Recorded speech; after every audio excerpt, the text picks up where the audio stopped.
UFC just gone. It was Derrick Lewis versus Teixeira. Now, great card. The card was amazing. Good fights top to bottom. And Derrick Lewis delivered like he majority of the time does. First round KO on Teixeira. Maybe a bit early, but at the same time, it's Derrick Lewis. He's got that power. We know what he carries in the cage. And he went in there. Teixeira started. It was only, 2 minutes? It weren't even that long. Teixeira started putting on the pressure.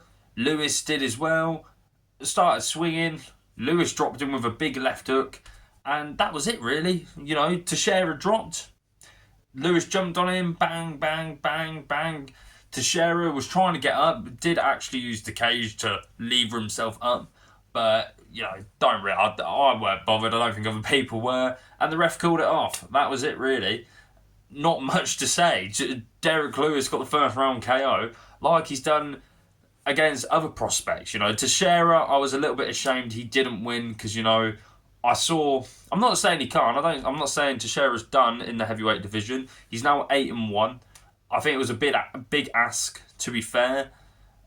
I mean, he had one fight he's had 2 fights in the UFC, one in Dana White's Contender Series and the other being against Justin Taffer on a pay-per-view card. Now, okay, is Justin Taffer's good? Kind of similar style to Derrick Lewis. I would say Derrick Lewis is a bit more, I don't know the word, not agile, but he's a bit quicker, he's the better version, we'll say that.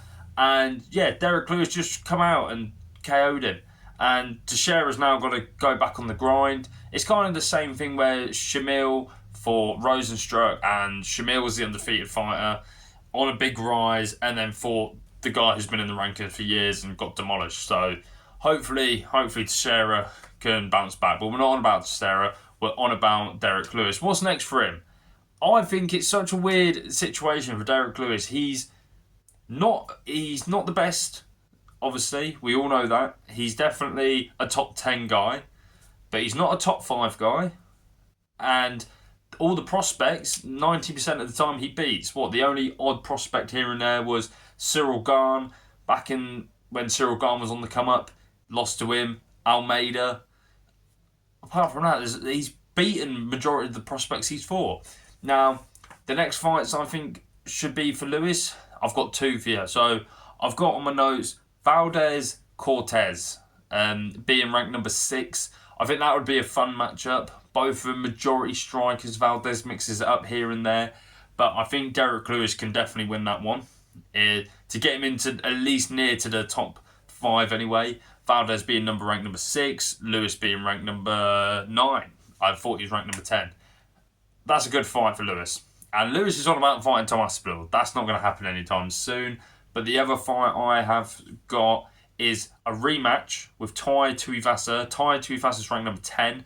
Lewis is 9. It wouldn't make sense for him to fight the guy behind him. But at the same time, that first fight was brilliant. Tai got the win. Tai's on a 5-fight losing streak. It's a winnable fight for Tai. It's a winnable fight for Derrick Lewis. It's a fun matchup for maybe a feature bout on a pay-per-view. I think we should get it booked.